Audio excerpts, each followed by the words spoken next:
Breaking news from Virginia Beach. The city's police chief says an officer violated department policies when he tased a teenager. A now viral video shows the officer pepper spraying and tasing the 17-year-old. Get up! You're gonna get it again! All right. Get up! Please! Get up! Stop! Oh, get up! A driver recorded this video back in January when an officer stopped her after reportedly smelling marijuana. 10 on your side's Brandi Cummings has this breaking news. So, Brandi, walk us again through what the chief said.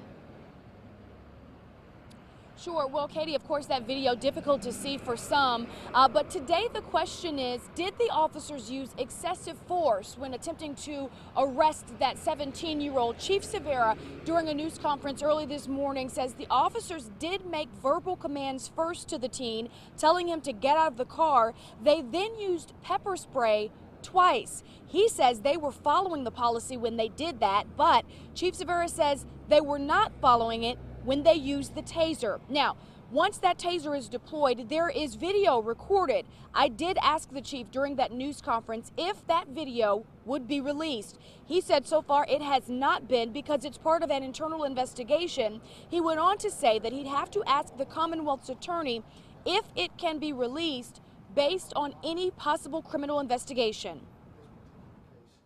According to policy, a taser could have been used. Should it have been used at that moment?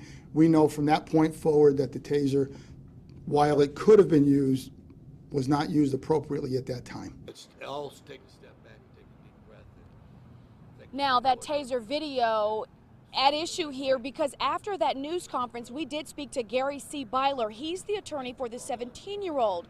Byler says not only was the teen tased twice in the car, the teen was tased again outside of that vehicle.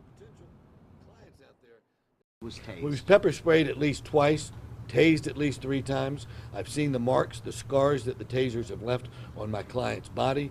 My client, quite frankly, once the pepper spray hit him, became confused.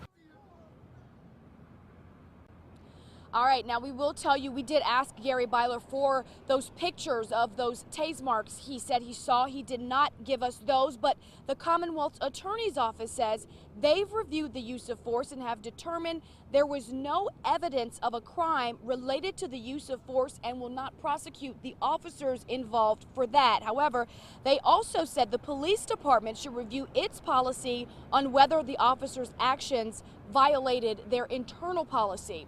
We do want to mention the 17-year-old is still facing 3 charges as a result of this arrest. Chief Severa, however, would not say what disciplinary action the officers involved. He says there were several of them there, at least 3 involved in this particular arrest. He would not say what actions they may face. Now, coming up tonight on Wavy News 10 starting at 4, we'll talk more about what else Chief Severa said in that news conference. There's also a question of who deleted that video, if it was deleted at all, and whether or not the officers shown in the video should have even stopped it. All of that came up during that news conference. We'll tell you what he had to say coming up tonight. For now, live in Virginia Beach, Brandi Cummings, 10 on your side.